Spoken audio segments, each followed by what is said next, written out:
Here are our next installment in the fish hatchery PLC system. We've got our Allen Bradley PLC put in, and until we get our large touchscreen HMI panel, we've been playing around with this free system called AdvancedHMI. We heard about this over YouTube. It's a fellow that's made a Visual Basic application called AdvancedHMI, and we've set this up right now to monitor certain parameters in our PLC system. So right here we're looking at, for example, the temperature inside our classroom, which isn't hooked up yet, the temperature in our freezer, the water temperature coming in from the stream. Here we have water level in the head box assembly where the water comes in before it dumps by gravity to the egg trays. We've got fish counters, one that's a total count and one that's a daily count with resets that we can hit. And then we also have a water inlet flow. We have to do some work on the flow meter next quarter, so it's not running yet either. And we've got several things hooked up here.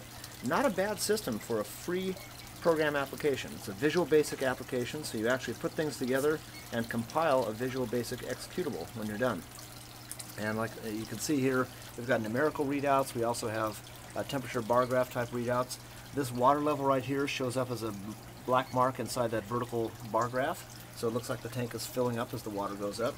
And as you can see, we've actually put some graphics in the background. We've got some salmon jumping up a river here, which is suitable. It matches the theme of the hatchery. So we've got all this stuff working, and like I said, the next step would be to get the large HMI touchscreen panel, which will go in this door. That's our next step. We'll do a big cutout here in this door and put in the big HMI touchscreen. But until then, we're going to be using this. But anyway, it's a much greater improvement over what we had before, using an actual PLC in the system to monitor various parameters.